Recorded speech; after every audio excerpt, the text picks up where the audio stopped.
That's your KBLA Sports Minute. I'm Ray Richardson on KBLA Talk 1580.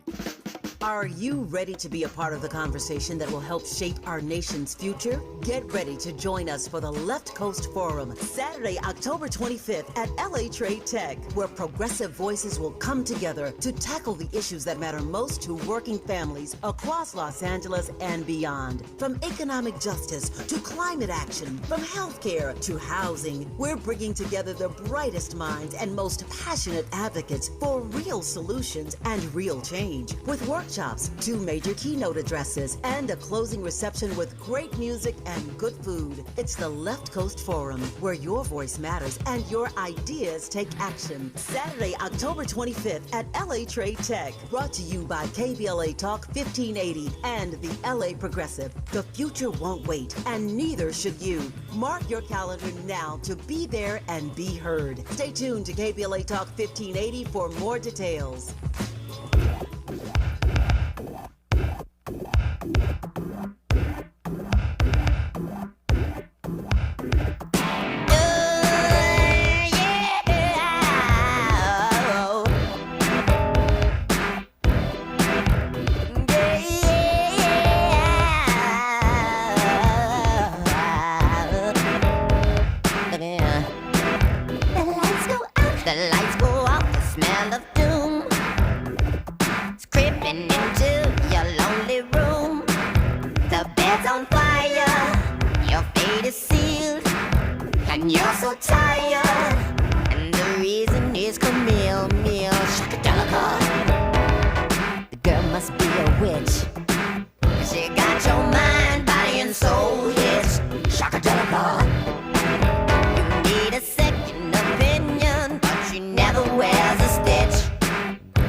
Is in the building. Woo!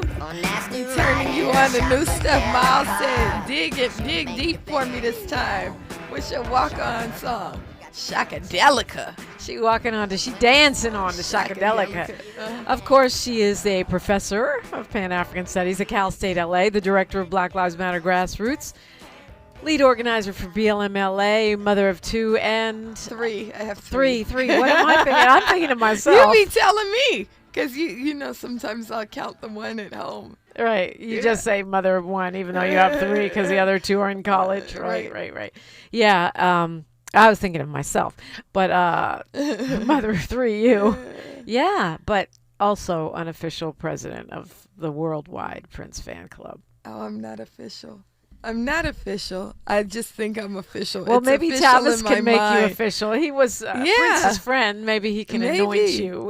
He did anoint me when you had the guitar. Yeah, I think that was the knighting. Okay, so I'm going to say the official. We just made that up. She's the official worldwide president. Of the Prince fan club. Yeah, for folks who don't know. For my 50th birthday, Tavis let me hold one of them Prince's guitars and pretend to play it. That was the greatest gift ever. Yeah. That was the Super Bowl guitar, the famous Purple Rain guitar. guitar. Yeah. That he played Purple Rain in the rain. That was such a magical moment. That was so magical. People can pull it up on YouTube. It was so magical. Yeah. That's amazing. Well, when I went to see Black Movie Soundtrack, they played Purple Rain, and PJ Morton sang it, and the band played it. It was nice. The lighters were out the second they started playing the song. Did you send me a picture? About 8 people sent me pictures. No, I didn't from send there. you one. Yeah. Everybody, Purple Rain came up on the screen, and everybody she's knows. not playing. This woman has a tattoo. It's my only tattoo. It's your only tattoo? tattoo? For my 50th birthday, too, I got the tattoo. The symbol. Behind my ear. Yeah. So she's not playing around when it comes to the artist who was known as Prince and then wasn't known as Prince and then was known as Prince again. Mm-hmm. That's some Gemini stuff right there. By the way, happy birthday. Your birthday's Thursday. Thank you. HBD. Thank you. Virgo season. I'm treading lightly. And I started out today talking about, this is our national hour, but I just wanted to tell you, I started out talking about victories because we've had so much shade and terror and drama. And I said, let's spend some time minding our own Black-owned business, our own progressive business. So I was talking about Waukesha's Law. I was talking about the McKinnon bill around eminent domain. And I was talking about, we didn't get to the other Isaac Bryan bill. AB 7. AB 7. Yeah. So we just have to stay on our governor to sign these things, right? Right. So it's important. I know this is our national hour, but California is part of the nation, right? Right. And we often lead the nation, by That's the way. right. Especially That's on right. things like reparations. That's right. So 2 of those bills, 1269, Waukesha's Law, which will be, God willing, the first law named in honor of a Black woman, we think nationally, but at least in the state of California. Waukesha's Law will require that families be notified when their loved ones are killed Right. or seriously injured inside of a detention center or jail. And so we need the governor to sign that. This is not, I heard you, it's not, it's an easy one. It's not just like, sign it. I mean, it's an easy one, and it should be. It had Republican support. If the Republicans can support it, you can sign it, Gov. That's right. That's right. All it's saying is if somebody is killed or seriously injured, tell their family. You don't have to admit to anything. Tell their family. Don't leave them like Lisa Hines and Sheila Hines searching for 4 days for what happened to their loved one. And so in the name of Waukesha Wilson, we need this bill signed into law. And so, yes, that's a victory that it went through the legislature with almost no opposition other than the terrible sheriffs. The Sheriff's Association opposed it. But other than that, there was no other opposition. And then AB 7 I know is harder, and we should have probably a more substantive conversation about it. Yeah, we should do a whole show on it, a whole hour at least, Yeah, but AB 7 gives prioritized admission to UCs and CSUs for those who descend from chattel slavery. And apparently I'm the only one who thinks this is reparations, but whatever you think it is, we need to pass it. Right. It doesn't matter if you think it's reparations or not. It's a good bill. Yeah. It's a good bill. We want our Black students to have access to the CSUs and UCs, and that's what this bill does, right? And it's important. I think it's an important point when you talk about what's happening around. I think about my own campus. I've taught there now 20 years. But when I started at Cal State LA, we were more than 8% Black. We're down to 2% Black. Wow. When you think about the UCs and everybody at UCLA and UC Berkeley, UC Irvine, they're usually the only Black one in their class if there are any Black people in their classes. We can't have school systems that are funded by our tax dollars that are locking out Black people. And that's what AB 7 does, is it opens it back up.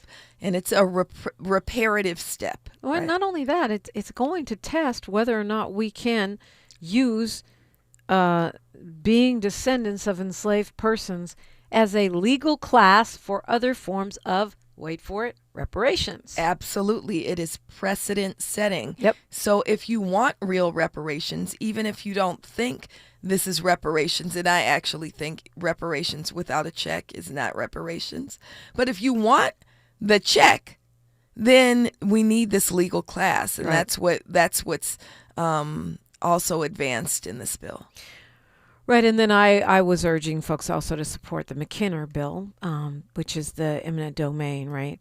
Land seized through racially motivated eminent domain should be, facilitated to be returned to people, a la Bruce's Beach. So I think that's a win also. I know a lot of people still mad at her about the CLBC fail, but nevertheless, she did what she said. They said they were going to bring some of this stuff back. She's basically brought back the Bradford bill. So let's get it passed. So I agree that personalities or personal, discomfort with people shouldn't be the reason not to advance good policy. And I'm still mad at her because Tina McKinnon got up there and gave a speech in favor of AB 715 on Friday. And that's... What? Yes. Why would she do that? Because she's in the pockets of the Israeli lobby. AB 715, for folks who haven't been paying attention, is a terrible union-busting, anti-black, Islamophobic bill, which will target classroom teachers, K through 12 teachers, who say anything that makes those who identify with the state of Israel feel uncomfortable. Yeah, I mean, I was just talking about it. It's BS. It's terrible. We definitely should not pass. I mean, but it's already gotten out. It's gone through the legislature, but we are lobbying the governor to veto it. So there's actually a petition, tinyurl.com/veto715, tinyurl.com/veto715. And so what I was saying about personalities, you know, I can forgive people for the things that they've done in the past. And when they keep causing harm, you got to keep outing them. I mean, I get that, but again, I'm not talking about her. I'm talking about a bill. A bill, right? So but I'm just saying I'm still mad at Tina McKinnon. It's not from last year; it's from Friday. It's from Friday.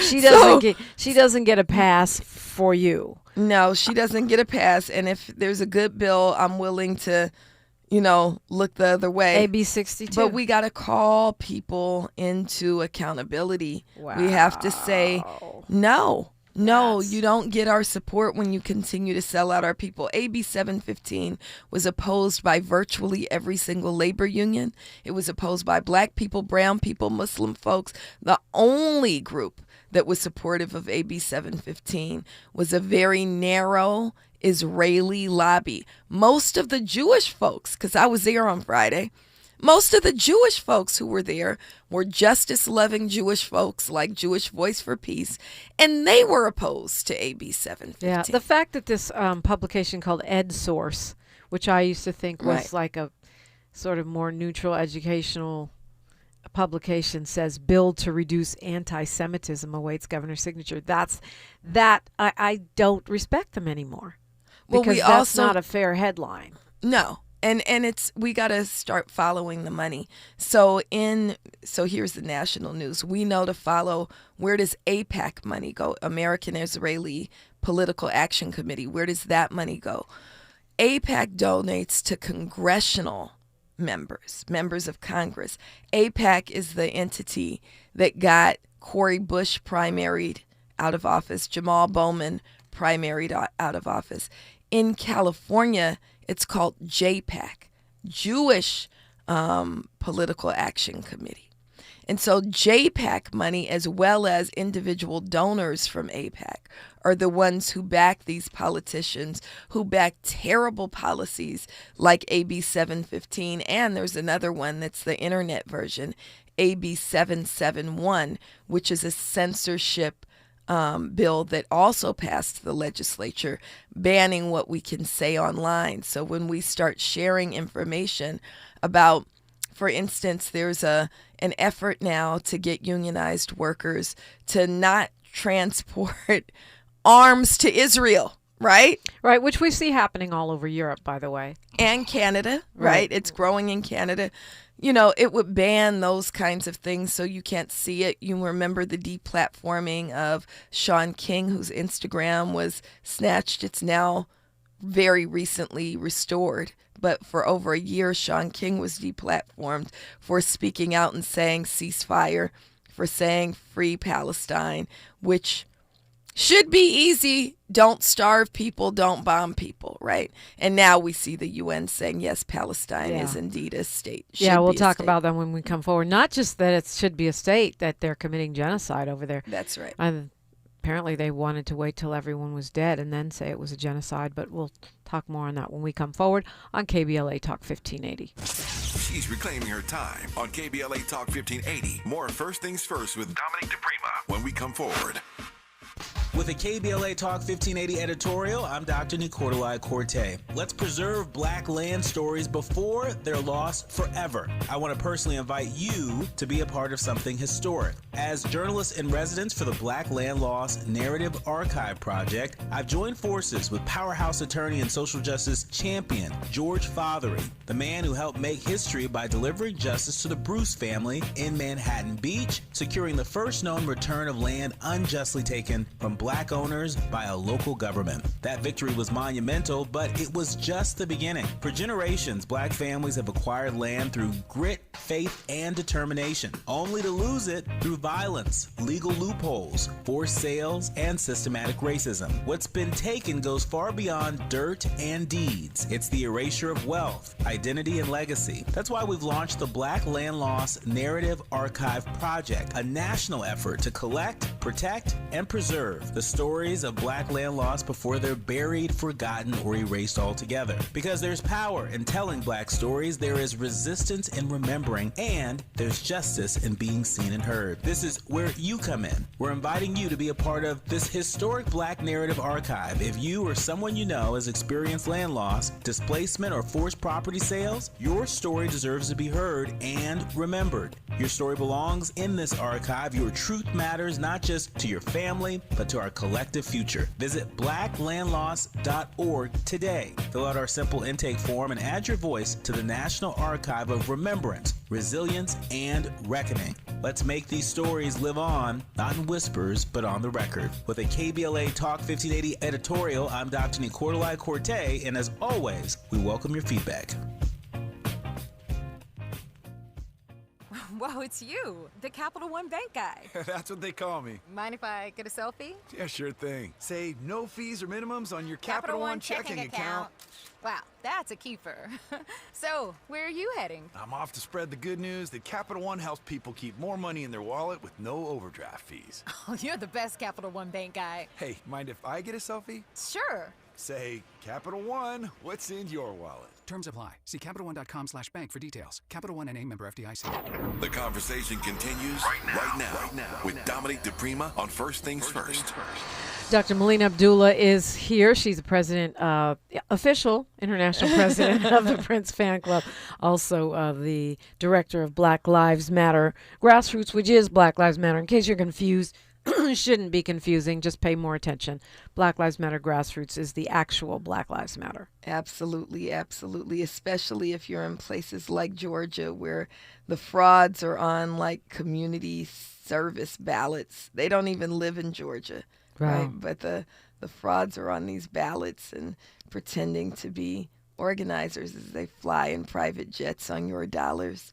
When she's talking about the fraud, she's talking about Black Lives Matter, the so-called Black Lives Matter Global Network Foundation that, stole all the money from the activists and took the platforms. And now it's really easy to tell, though, because if you go and follow them, they are basically giving you tired, tepid, warmed over Democratic Party talking points. Exactly. And then when you go on Black Lives Matter Grassroots, it's like, oh, yeah, that's the Black Lives Matter I remember. You can see us. You can see us on the ground. People will say our social medias look scrappy. They look scrappy for a couple of reasons.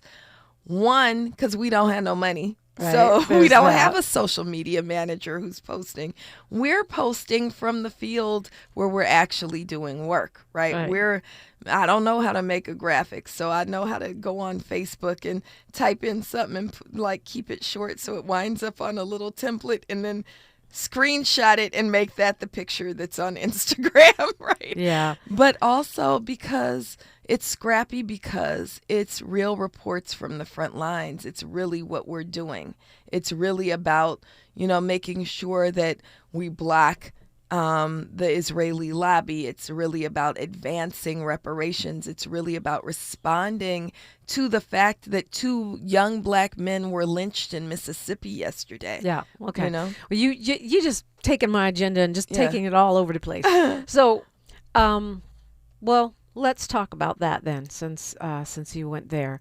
What is going on? The first one that I heard about was at Delta State University. A young man found hanging from a tree. I feel like this is something that we've heard about, obviously, throughout our lifetimes, but why does it feel like an uptick? I feel like it was just a few hours later that I heard about another one. How do you read what's happening right now? Well, I don't know any instances of Black people suiciding by hanging themselves from trees. I don't know any instances. That's not, I mean, it doesn't mean that we know that suicide is a major, major deal.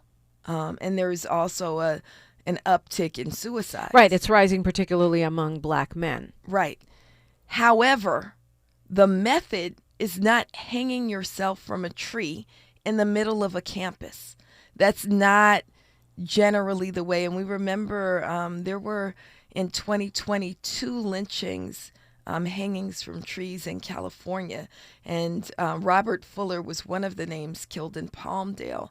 And they tried to pretend as if that was a suicide. They still pretend as if that was a suicide, but there's no evidence of suicide. And the family was dead set against that interpretation or that finding. That's right. This is Delta State University. They found Trey Reed Demartravion, 21, hanging from a tree in the middle of the campus. This was Monday. At 7 o'clock in the morning. So it probably happened overnight. Right. In the middle of campus. His mother said she'd just spoken with him a few days before. He was excited because he actually was just starting at Delta State. He was excited about going there.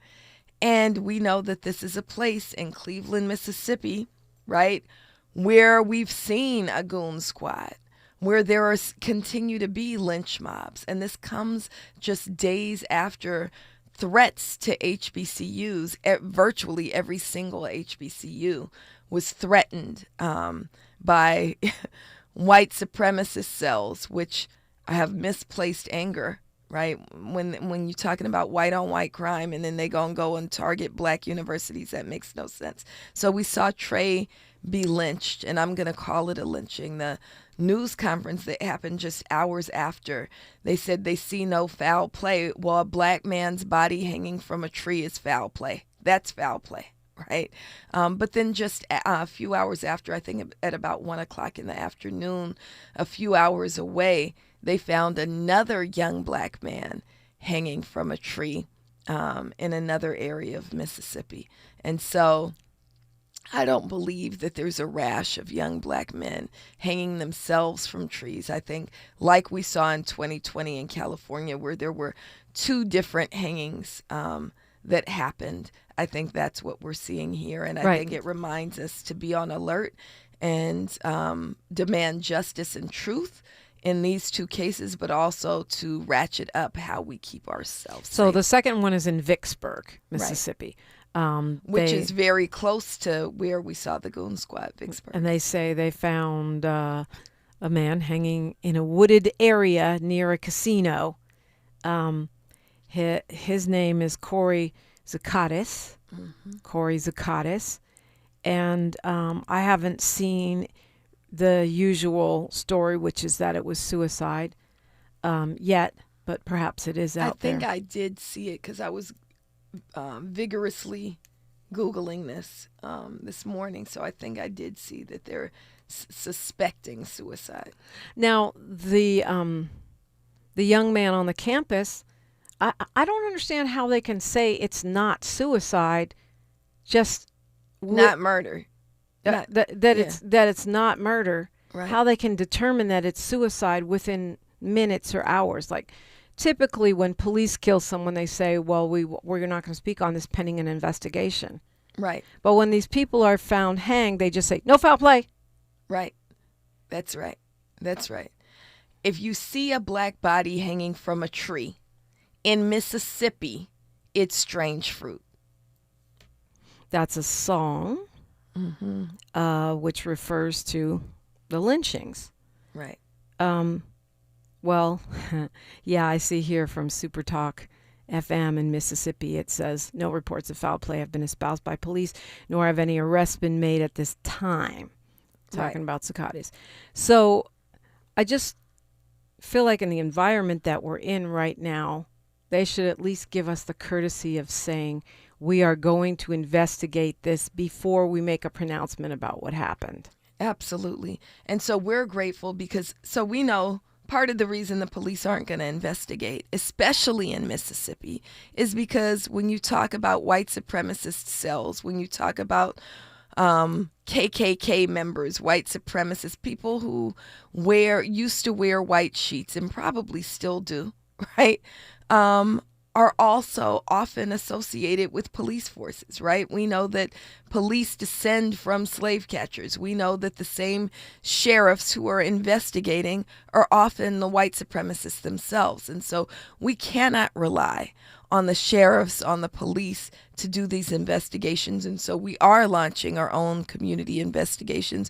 Grateful for people like Marquel Bridges, who you and I both know, who are already at it, who are moving. We will have people's investigations. And this is why the movement needs to be resourced, right? Because when you talk about Trey Reed, when you talk about the brother in the wooded area, you know, it's really important that we do our own investigations. We remember what they tried to pull when they shot 2 black men in their homes, Michael and Eddie, brother Michael and Eddie Parker, who were just victims, survived a victimization of the Goon Squad. It wasn't the police that unearthed that, because it was the police who engaged in that. It was the people. And so we have to engage in people's investigations for the truth to come out. Yeah, and I think you made a really, really salient point, which is that after the killing of a podcaster, conservative organizer, a white person who was killed by a white person, regardless of whether they were on the left or the right, a white person who was killed by a white person. The backlash is against black people. Right. Against HBCUs. And so then to have 2 back-to-back lynchings in Mississippi right after that, of course, we're going to want a thorough investigation. And what we don't want to hear is this being swept under the rug and say, no foul play 2 seconds after it happened, when you haven't even had time for a credible investigation. Absolutely. Absolutely. So, yeah, the people have to investigate and the people have to demand accountability and justice. And I feel like the people are right now. People are pretty mad about this. And I don't think they're going to let it go. You're welcome to call in 800-920-1580, talking with Dr. Melina Abdullah, and you only right here. KBLA Talk 1580 is an intervention. When we come forward, includes you. KBLA Talk 1580, turning pain into power. I think it's about an hour. I'm Bree Wood with BIN News Now. Black Texas Tech student Cameron Booker, seen in a viral video celebrating Charlie Kirk's death, is facing multiple charges, including battery and resisting arrest. Y'all help me, Dad! He got shot in the head! Being aggressive. I'm not being aggressive. My voice is very calm. You're calling me aggressive because I'm a black woman. She's out on $200 bond, but the school won't say if she's expelled. A U.S. appeals court says Fed Governor Lisa Cook can stay on the job despite President Trump's attempt to remove her over unproven fraud claims. Cook, the first black woman on the Fed board, will join next week's policy meeting as the Senate confirms Trump pick Stephen Mirren. And 2 sisters have launched Melanin Doctor, the first black-owned telehealth service for black women. Dr. Jacqueline and Lorraine Phillips aim to close health care gaps, starting with access to weight loss treatments. They plan to expand services to black men in the future. Get BIN News Now on demand 24/7 on the iHeartRadio app. Ignite your afternoons at Waba Grill's $5 happy hour with our 5-piece pork veggie dumplings and a value-sized premium beverage drink, like our tangy passion fruit lemonade. Enjoy $5 happy hour weekdays after 3 p.m. Only at Waba Grill. This is the KBLA Sports Minute with Ray Richardson. The Chargers are 2-0 after beating the Raiders Monday night in Vegas 20-9. 3 interceptions by the Chargers defense, which also kept the Raiders out of the end zone. The Raiders were limited to 3 field goals. The Chargers are worried about linebacker Khalil Mack. He left the game in the first quarter with what could be a serious elbow injury. Mack will have an MRI exam Tuesday morning. A couple of surprising stats in the NFL after Week 2 of the regular season. The Kansas City Chiefs are 0-2 for the first time since 2014, the last time they did not make the playoffs.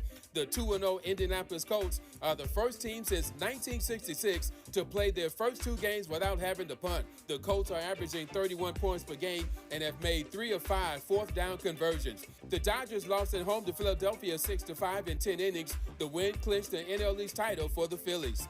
No debates, no speculation, just the info you need. That's your KBLA Sports Minute. I'm Ray Richardson on KBLA Talk 1580. Hey, KBLA 1580 delegation, your health matters to us. We know that information is power, especially when it comes to prevention and treatment. That's why we're proud to introduce the brand new KBLA Health and Wellness Hub. This online space is built just for you, connecting our community to trusted health resources, culturally relevant care, and even access to diverse clinical trials and emerging therapies. Whether you're looking for information on common conditions, mental health support, or just want to stay on top of your wellness journey, we got you. And the best part, it's all on our website at KBLA1580.com. Accessible, empowering, community-focused. So just go to KBLA1580.com and click on the Health and Wellness Hub icon, because knowledge is power and your health is everything. At KBLA Talk 1580, we've got your black.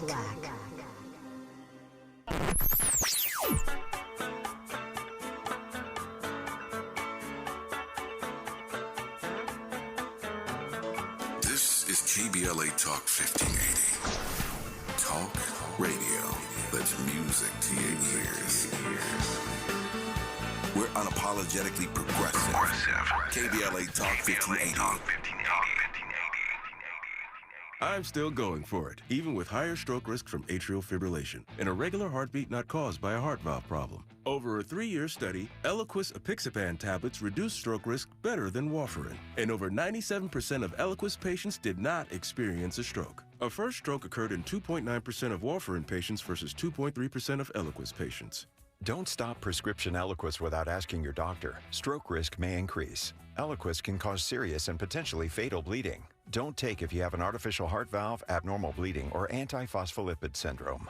While taking, you may bruise more easily or bleed longer. A spinal injection increases blood clot risk, which may cause paralysis. Get medical help right away for unexpected bleeding or bruising, or back pain, tingling, numbness, muscle weakness, or incontinence. Aspirin products, NSAIDs, SSRIs, SNRIs, and blood thinners increase bleeding risk. Tell your doctor about planned medical or dental procedures. Learn more at Eliquis.com or call 1-855-ELIQUIS. This is the story of the one. As a custodial supervisor at a high school, he knows that during cold and flu season, germs spread fast. It's why he partners with Grainger to stay fully stocked on the products and supplies he needs, from tissues to disinfectants to floor scrubbers. All so that he can help students, staff, and teachers stay healthy and focused. Call 1-800-GRAINGER, click Grainger.com, or just stop by. Grainger, for the ones who get it done. Hey, can you blow up some balloons for Jack's party? I can't. I'm so congested. You need Sinex Severe from Vicks. Sinex Severe nasal spray. Yeah, just Sinex. Breathe. Sinex Severe instantly relieves nasal congestion and works 6 times faster than nasal decongestant tablets. The 12 hours of relief allow you to get back to the moments that matter without congestion. Daddy, we need more balloons. On it. Try Sinex Severe from Vicks. Just Sinex. Breathe. Use as directed. This is KBLA Talk 1580, where everybody is somebody and nobody is a stranger. You belong here. Okay, we do have a lot to talk about. I'm going to try to cover a lot of things here, but let's go to our phones. We have Patrice calling from LA. Good morning, Patrice. Grand Rising. Grand Rising. Yeah. I know this, Patrice. Yes, you do. It's the I sun just goddess. Yes, and the sun goddess has been busy, but I want to say Grand Rising also to our ancestors, memory of our ancestors. So, Dominique, the last time I saw you, I took a trip to South Carolina, Charleston, South Carolina, last week. And so that Friday and Saturday, Sunday, It was a bunch of people I was with, but everybody had to leave and go because they had to get back home, right? So I ended up on Monday, and my flight wasn't until 4:30. So I said, okay, I got time, so I'm going to rent a car, and I'm going to go to one of the plantations. Oh, boy. So I went to the Boone plantation by myself. Girl, okay, if you say so. Do that no more. Yeah. Right, yeah. Because South Carolina has been on my list because we have been all over Africa. We've been to all of the slave castles, the dungeons, the Door of No Returns, the Last Walk, the Last Bath, everything, right? So something in me just wanted to do it on this land, Turtle Island. I want to, see what it was like on this side. So I went, and let me tell you, Dominique, it was like a scene out of Get Out. So I had to record, make a Facebook Live so everybody knew where I was. And I was the only black, I would say the only colored girl, because that's kind of how I felt like in a sea of these white folks. I had no idea that a plantation was such a popular tourist destination for these people. Yeah. Nobody spoke to me. I didn't care, because I'm not here for you. I'm here for something was calling me there for a different reason. And the plantation was so beautiful. Oh, my gosh. It is beautiful. And it's just, the contrast between what we know happened and took place on that plantation and how can some place like this be so beautiful. And this plantation, the movie Queen, my favorite Halle Berry movie, filmed at that plantation. So I was like, okay. Then the movie The Notebook and North and South, they were all filmed at that plantation. And so we did a tour of the big house.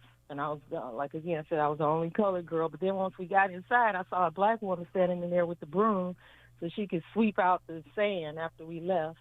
Then they had another cabin, and they had another black woman. She was making those water grass baskets. And then all the way down at the end, the last cabin was a woman. She was the storyteller, the griot, and she told us all about, the Gullah Geechee people. And Charleston, South Carolina is so rich in history. Oh, my God. We got a chance the day before to go on the bus tour, and we went to the Mother's Church.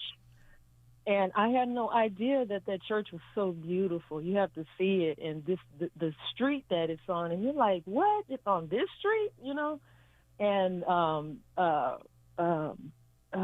went to the movie Porgy and Bess. Porgy. All right, Patrice, I can tell we can talk about this all day, and what I'm getting is that we have to go see it for ourselves. We have to. But I want to say this. On that plantation, when I came off that plantation, I felt so energized. I felt like this energy a shift in me. And, and I believe our ancestors, they do want retribution. And everything that's going on right now, this is all that those people understand is violence. And like yesterday was saying, how did they get to have the lifestyle that they live today? They took it by force. They took it by violence. So we have to understand that mindset of these people, because our ancestors know they had to live through that violence. Yeah. And so we have to understand that. And when we go out here, we're going to have to be, you got to have to be protected. Yeah, I agree. Well, Patrice, you're going to have to call me back because I can tell there's more parts to this story. We need to talk off and on the air. But that, of course, is the land of my ancestors. They're from South Carolina. And I also think it's important to honor not just our ancestors in Africa, but the ones that fought and died here. Yeah, absolutely. Mine are from Sabine Pass, Texas, and so I'm really grateful that my mother did that. We have a strong oral history in my family, so we already knew. My middle name is Rachel because I'm named after the first woman in my family to be brought here as an enslaved person into Sabine Pass, Texas, in the last shipment of illegally imported enslaved people into Sabine Pass, Texas. Yes, we do. So y'all were contraband. We were contraband, absolutely. And we were talking about, where are all our people? Our people are still in Sabine Pass, Beaumont, Port Arthur, Texas, which is really the border. Louisiana, Texas border is where my people are from. But you're right, we got to honor them, and the work that we do has to also honor them. So. Yeah, and that's one of the beautiful things that's coming out of this reparations movement, people doing that genealogy and putting light, love, and honor to our ancestors in this country.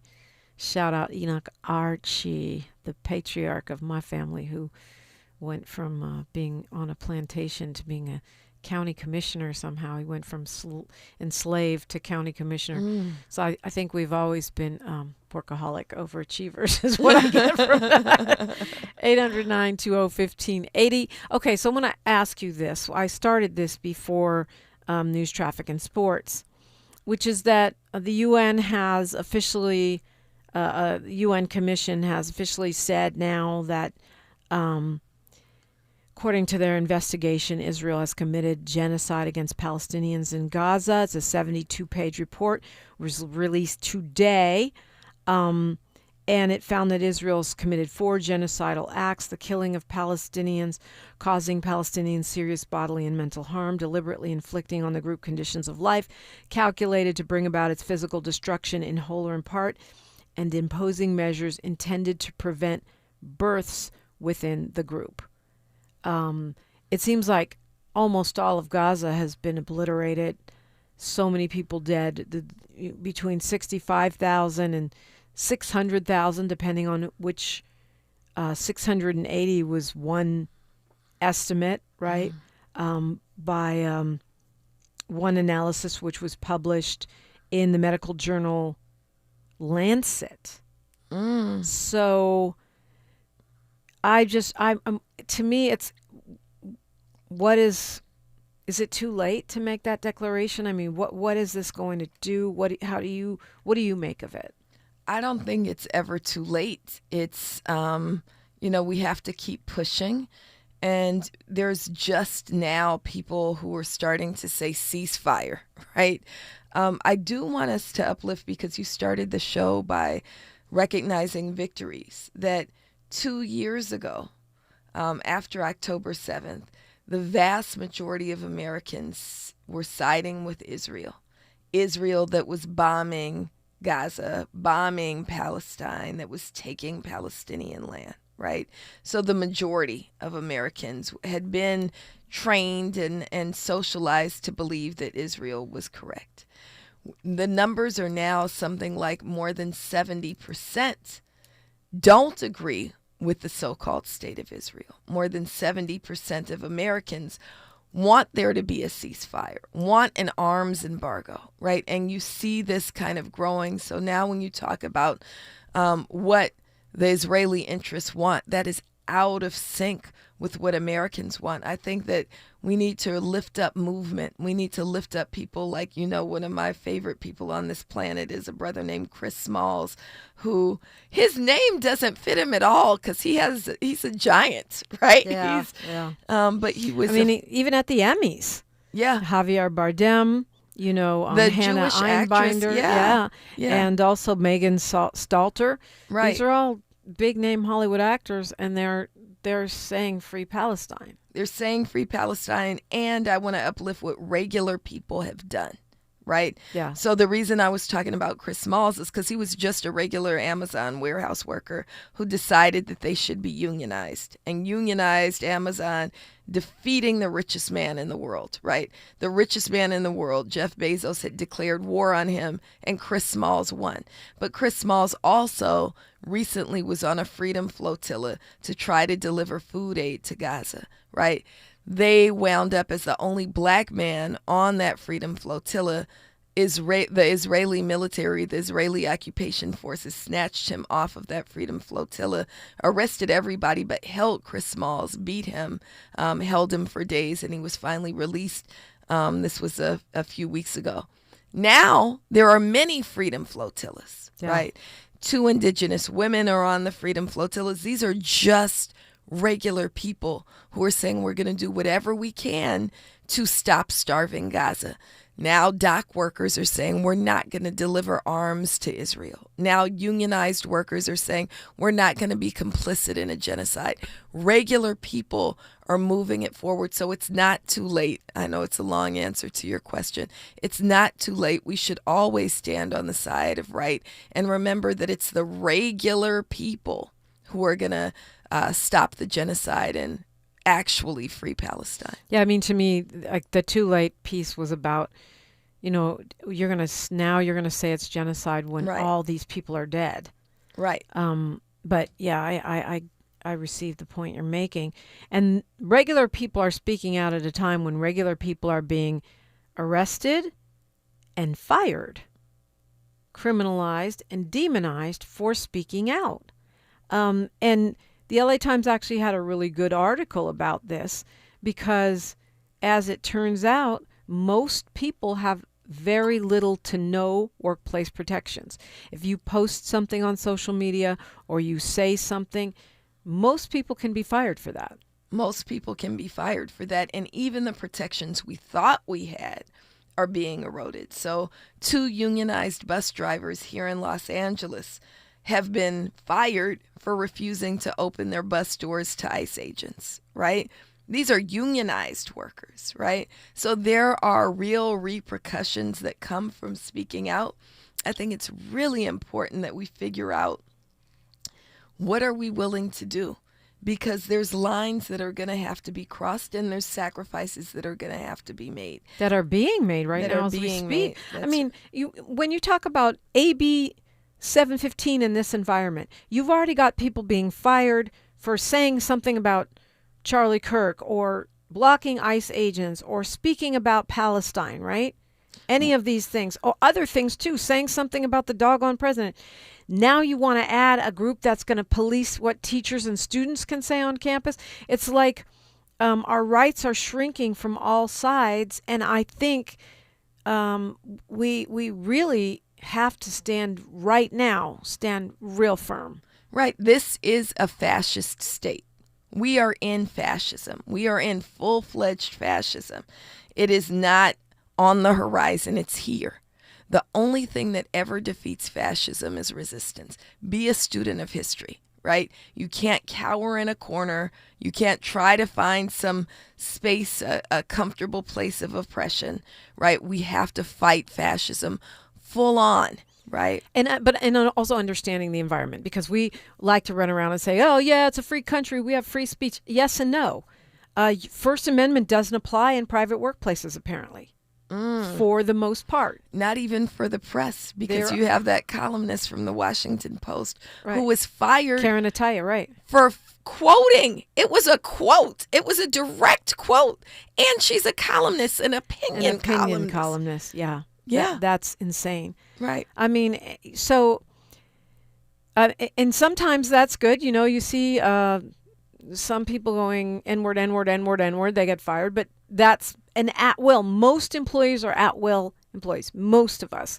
There may be an exception for teachers and government workers. They're supposed to have their First Amendment rights protected, but 715 would end that for teachers. Absolutely.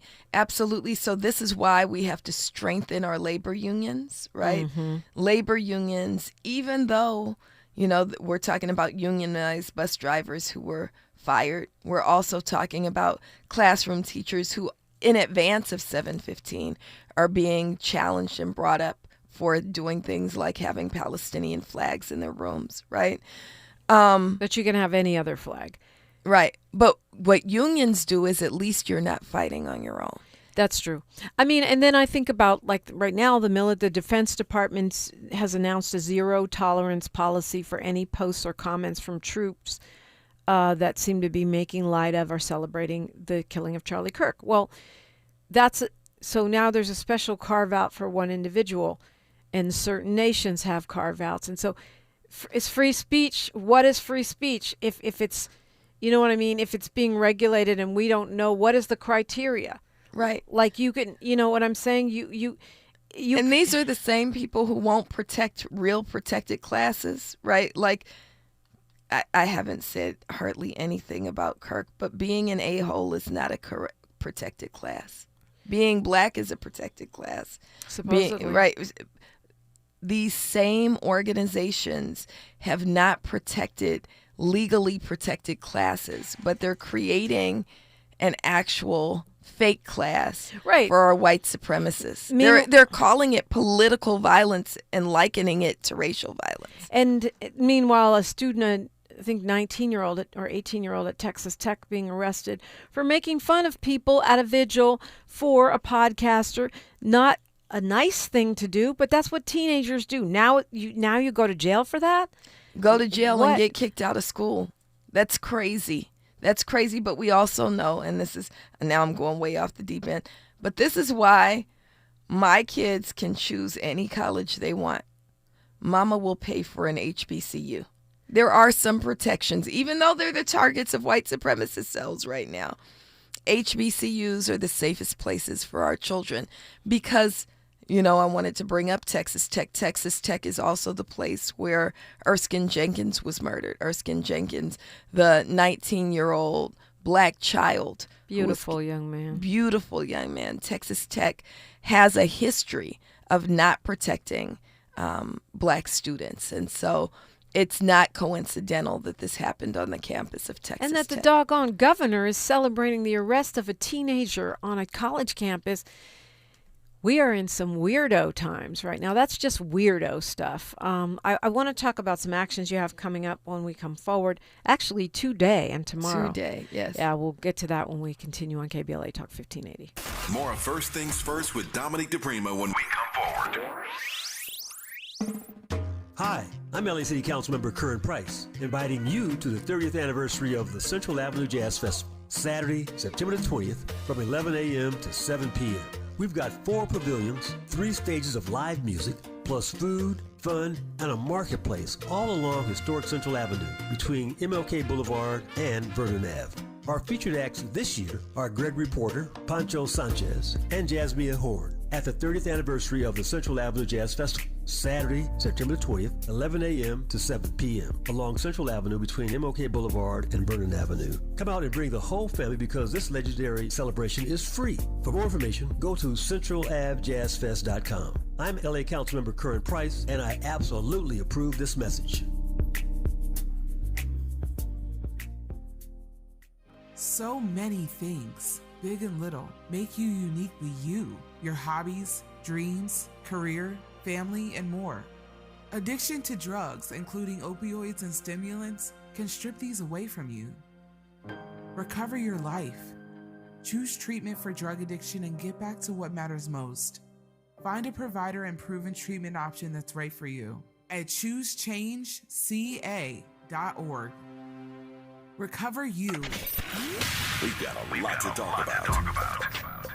Hi, I'm Zoe Williams, a.k.a. the Voice of Reason, encouraging you to join me weekdays from 7 to 9 p.m. for the world's most intriguing relationship radio roundtable. Every night, I facilitate and encourage our loyal listeners to participate in the most engaging relationship discussions you'll hear anywhere. So make it a point to rendezvous with me, Zoe Williams, the Voice of Reason, Monday through Friday, 7 to 9 p.m. Pacific Standard Time. Trust me, your relationships will never be the same. The VOR is on fire tonight. Unapologetically progressive. KBLA Talk 1580. We've got your black.